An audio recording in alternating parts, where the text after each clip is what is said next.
Yep, what's going on? It's Turn 2 Podcast with your boy, Coach Marcus. And Coach Zach. And I think today we talk about, we just had a 7U scrimmage on Sunday, a doubleheader against two really good. This was our, did I say 70? 7U, yes. Yeah, 70.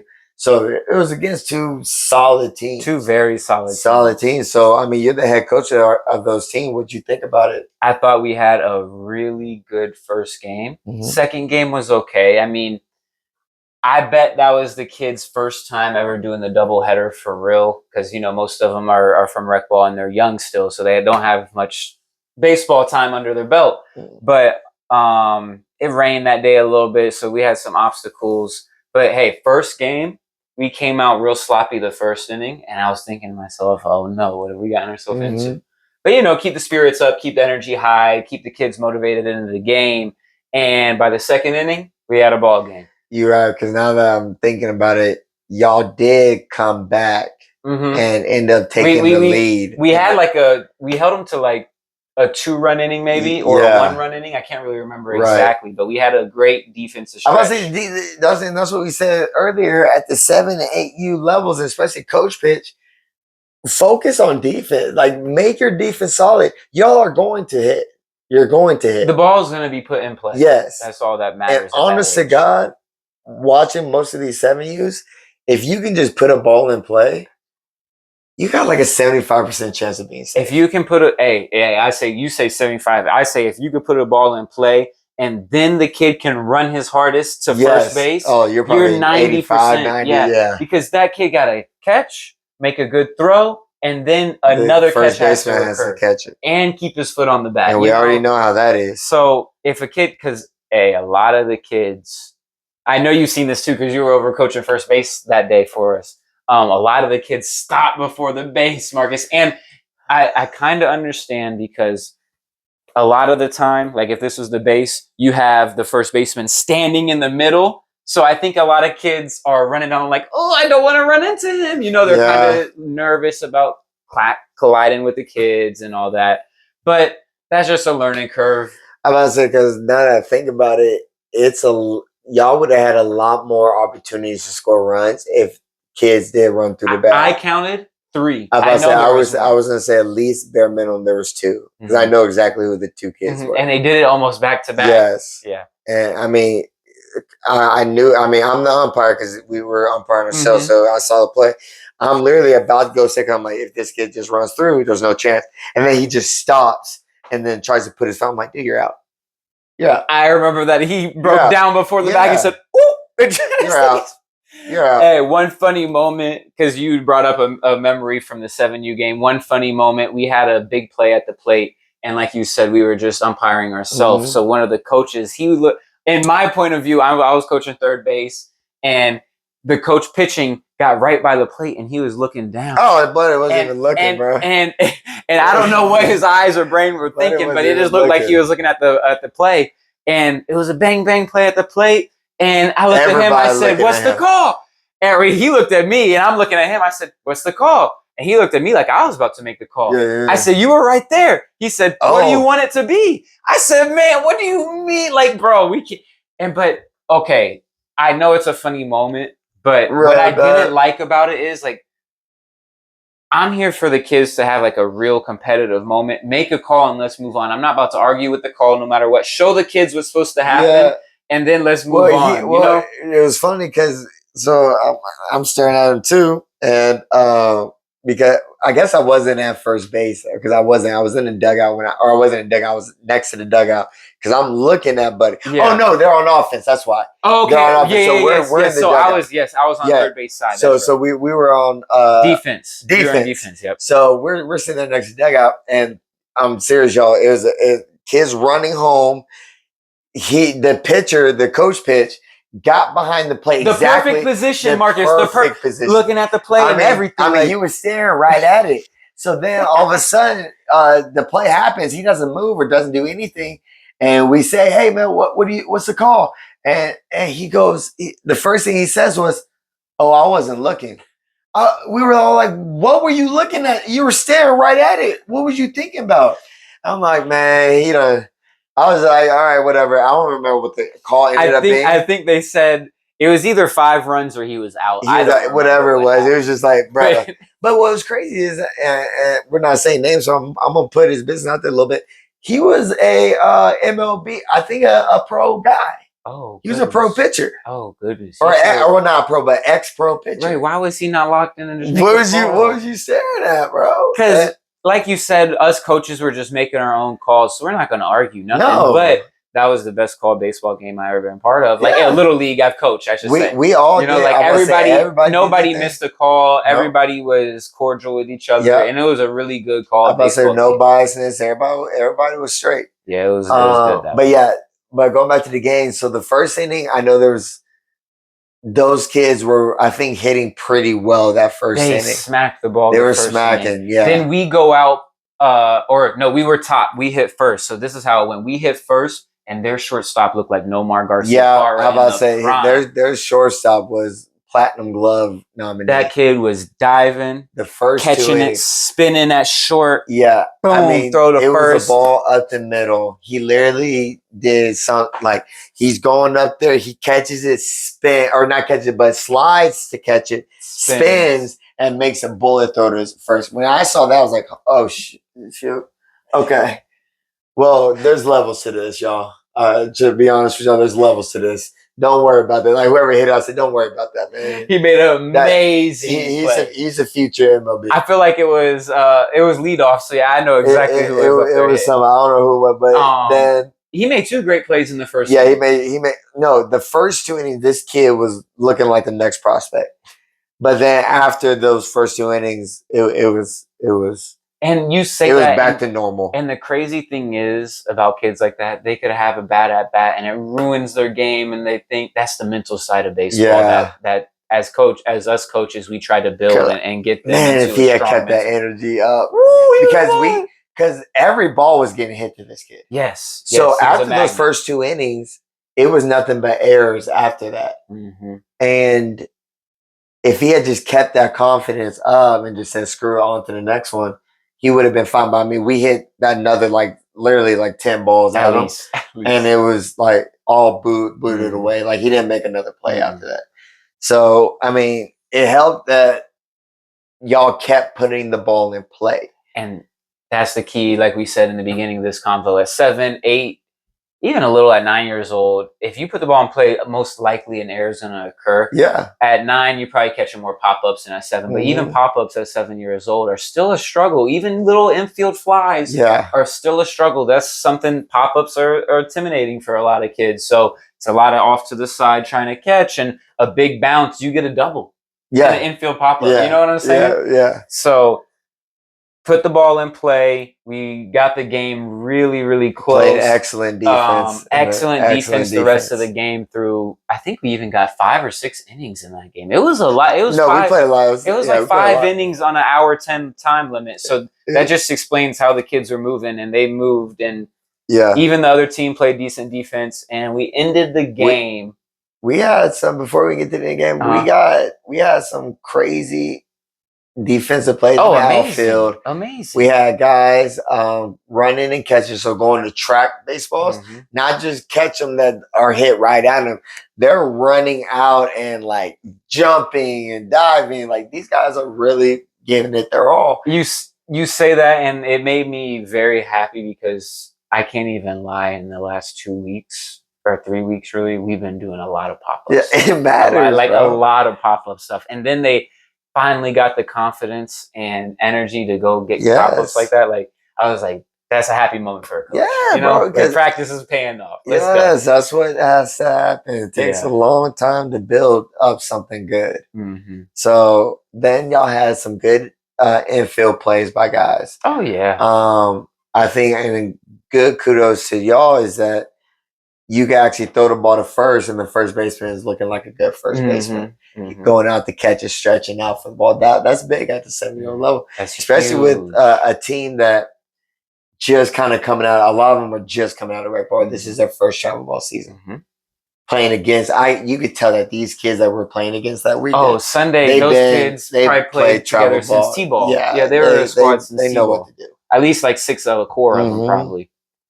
But so towards the end of the game, well, not even then, y'all took the lead. y'all ended up putting back to back to back 5-run innings. Yep. So y'all got your lead back. Y'all end up going up like 2 runs or 3 runs. It's a 2-run lead. So let's just say it's 15-13. Right. Y'all end up getting ahead 15-13. Mm-hmm. We go into the last. Well, really, the inning before that should have been the last inning. But they lost, and their coach. Well, I'm not gonna say they lost, and this is why. But we had a little bit of extra time. It was like 4 minutes. It was like literally like 3-4 minutes left, and we're like, yeah, let's just play another one. Mm-hmm. Like y'all really won that, came back and won that game. So, anyways, going to the last inning, we go up 3 down. They do a good defensive inning. We didn't score any runs. Hey, and that had them with so much momentum. Yes. It has so much momentum. So they had a chance. Their best hitter comes up the bottom of the inning. Exactly. Leads off with like a hard single or a double or something like that. But anyway, I mean, it wasn't because of bad defense. No, they had the core of their lineup. Yeah, they had good hits. The kid who was hitting was a great hitter. He had a lot of power. He put one in the outfield over our kids' heads. Yeah. I believe he got a double out of it. And that ball, but now that I'm flashing back to that moment, if our kid was really locked in with the game, he should have caught that ball. Because remember, it landed like 5 steps behind him. Really? Yeah. And he didn't move until it hit the ground. And he was on like, boop. Oh, I gotta get that one. You know, so that, I mean, which happens at that age, y'all. It's something you just gotta reinforce to them, like, hey, you gotta be paying attention. Yeah. And it's something we try to do in between pitches a lot. Sometimes it just miss the kid who's looking around. Boy, looking at a butterfly flying in there. And they ended up scoring 2 runs on us that inning. Y'all ended up getting 3 outs. But we got our 3 outs. Yeah, so y'all would have held them, but tie game. And then the first one ended up being tie game. And very, very proud of coming back or playing a bad inning, then coming back, and then maintaining a lead pretty much not throughout the game, but once you had the lead, y'all were able to maintain it for a while. They locked in on defense. Yeah, and not giving up any other big innings. Like I think that's the key too, is not giving up big innings. Mm-hmm. Those 4 and 5 run innings, you gotta keep to a minimum. Right. Maybe, like, truthfully, maybe only want to give up 1 5-run. Oh yeah. Because anything else after that, you're in double digits. Honestly, you want to try to give up none and then be the team that always get that 5, because that just leaves you at the. I think it'd be awesome to put a goal sheet for y'all's team, and I'm gonna do it for my team too. Is how many games? Let's say we want to keep 5 games this year without giving the opposing team double-digit runs. So make it a goal to where, hey, your goal is to not give up more than 9 runs. That's your goal. If you can do that in 7, you're probably gonna win. You're probably gonna win. Sure, yeah. Unless you got a whole bunch of those shortstops. All over the place, and now all of a sudden it's a 9-6 ball game. Because more likely it's a double-digit ball game. And I can't even lie to you. If I'm at a 9-6, 7U ball game and we lose, I can't even be mad. That was a heck of a game. Yeah. We playing 9-6. If we play 9-6, that'd be crazy. Come on now. And then we went to the second game, and I really enjoyed that second game. Well, even that this wasn't necessarily y'all's first doubleheader, but this was y'all's first time having a break. Yes, and that matters. And that matters because the kids do. Some like to keep running around. Yep. Some are chilling. You know, some are ready to go to sleep. Yeah, they get so tired. And that's exactly what happened. I think the second game for us, I think so too, came out just flat as the board. Just flat, and just didn't have no energy, didn't really have no feeling. Just tired. You parents, you have to learn. And it was raining, so they're thinking, "Oh, I'm tired." It get canceled, or a lot of them are allergic to water falling from the sky. Yeah. And coach, it's raining, and we got to play baseball. Keep going, kid. Yeah, keep going. Don't worry keep about going. it. You know. So I think that's what happened in that second game. But I mean, even there was a point also within that game to where y'all had the chance of coming back. Because I mean, to be honest, I really honestly make a couple plays in the first 2 innings that were guaranteed made plays. I mean, not easy, but just routine ground balls right at them, getting fielded and getting those outs that you're supposed to get outs on. They don't ever get those big innings. I think they scored the first 2 innings were both 5 spots. They're both 5 spots, and it put us down. None we were of down that like happens. 10-3 or something. None of that happens if we just make the routine plays. And that's all. The momentum got rolling, and we made like 4 errors that were two of them were mental, and then two were like 4 errors. physical errors. Because I remember a couple where our kid had a easy ground ball play at first, but for some reason he ran got second base. Was at first. Yeah, he ran to second base. Second, and the same thing happened at third base, where a kid ran to third instead of throwing the ball to first. Yeah, he tried to tag third. Nobody was on base. So there's mental errors and physical errors that occurred that game. That if that was changed, oh, that's a whole new ball game. It might be 4-3 going into the third inning. Because I'm telling you, if y'all just made those plays, y'all would have been fine. Y'all would have been fine. And the kids did well at not dwelling on it and really caring about the score. They still played hard the whole game, and defense picked up in the last 2 innings. I'd say it's just like a team like that y'all played against of that caliber, that second team. They're a team that you can't give up big innings to, or you can't give up the routine, but you have to make those plays because they have a lot of big hitters. Like they have a lot of guys. Everything they hit was into the outfield almost. Right. And it brought a point up, which I've told the kids many times, is when you're in the outfield as a young kid, it doesn't mean that you stink or you're the worst kid out here. You're there for a reason. Yeah. And if you can catch pop-ups that are hit to the outfield, you're changing the game. Well, even drastically. Even being able to stop a ball from getting past you. If you can get the ball in quick and hold on to a single, and then that helps the defense in the infield have a force at second, it just changes the game drastically. So viewers out there, don't think if your kid's in the outfield, he stinks or she stinks or anything like that. Practice outfield with them because at the hindsight of things, I know a lot of parents think like this. Hey, major leaguers, they're making the most in the outfield. Those guys are big time players, and they make one of the most amounts of money. But yeah, we played good in the outfield. We played good in the infield, like the last 2 innings. We definitely tightened things up, and we brought the game within like a reasonable reach. It was we probably lost like 7 runs or something. Like we kept scoring and held them to an average amount of runs. We weren't giving 5. It was just out of reach. It was just out of reach at that point. So we weren't giving up 5-run innings the rest of the game, which I liked. I think maybe our very last inning was 5 runs, and then we called ball game. Yeah, but they did well. But you know what? That team we played did really good, and they played defense really well. I mean, they kept. What else you think? What did you think they did? What else you think they did really good?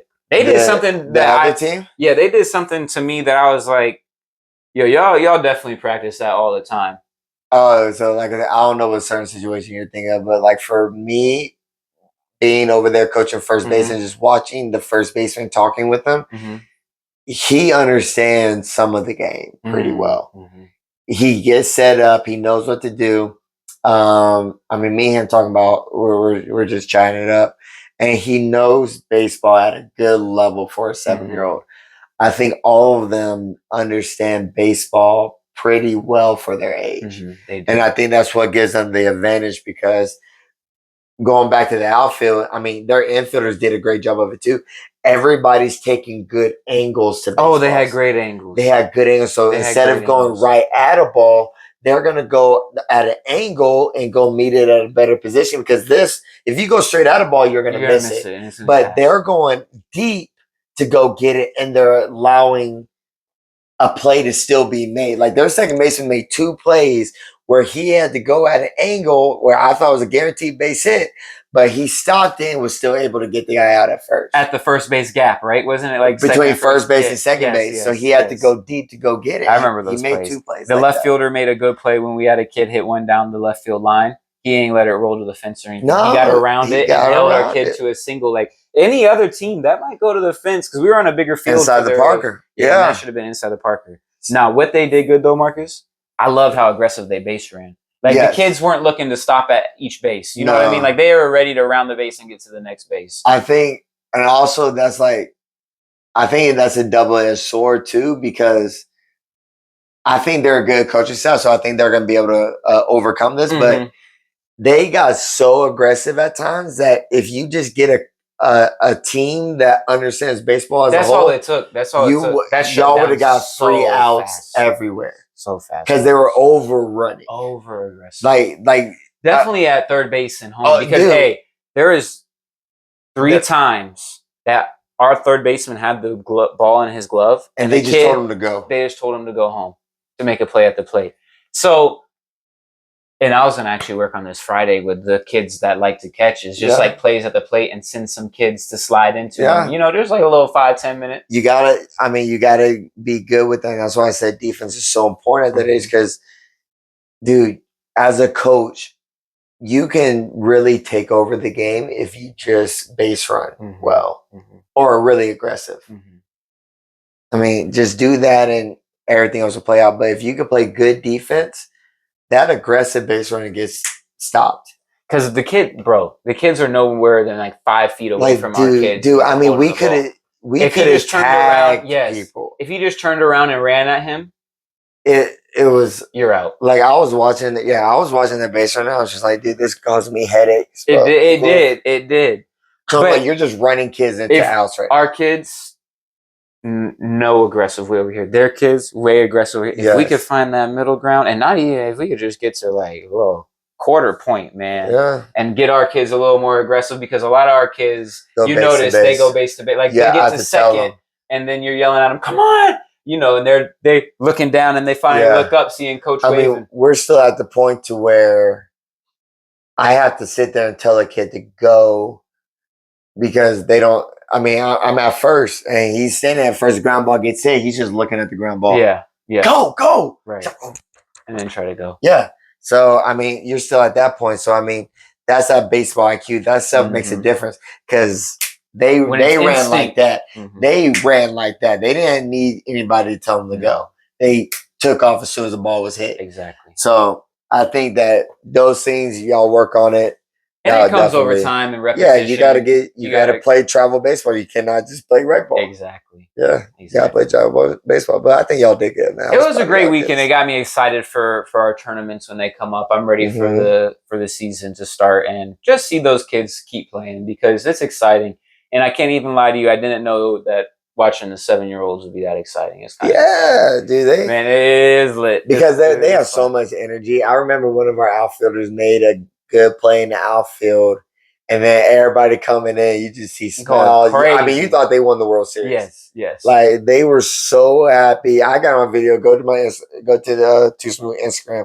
You'll see him just going grinning crazy. Ear to ear, dapping him up. Yes, it's great. I mean, coming in, coach, let's go. Yeah, I was like, yeah, that's what I'm talking about, kid. Good job, kid. Good job. So like that stuff is exciting because you lose that. As you get a little fire and like, because now that becomes a routine, normal. It's normal. Yeah, it's normal when you get older. But at that age, bro, that's genuine. That's authentic. That's just pure love, and so excited that you made a play. Yep. Even I'll be on him like, hey man, that joint was routine, bro. Yeah. I mean, of course, we could have caught that ball. Just regular. Yeah.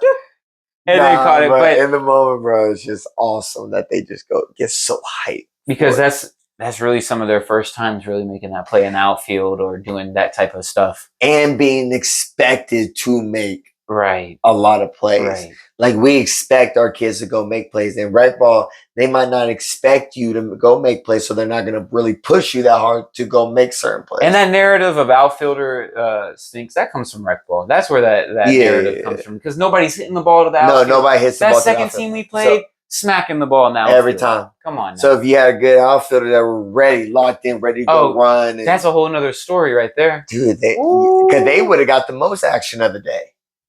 Because in reality, if those kids can learn pop-ups, that's the easiest thing to do in the game. You don't even have to make the throw after. He's out. Just go catch it. Out. That's it. Ground ball is harder than pop-up. Yeah. But yeah, like I said, y'all did good, man. I'm excited to watch y'all play. I am too. It was a lot of fun. I really enjoyed it. But hey, stay tuned for our next episode. This is Turn 2 Podcast, and we out.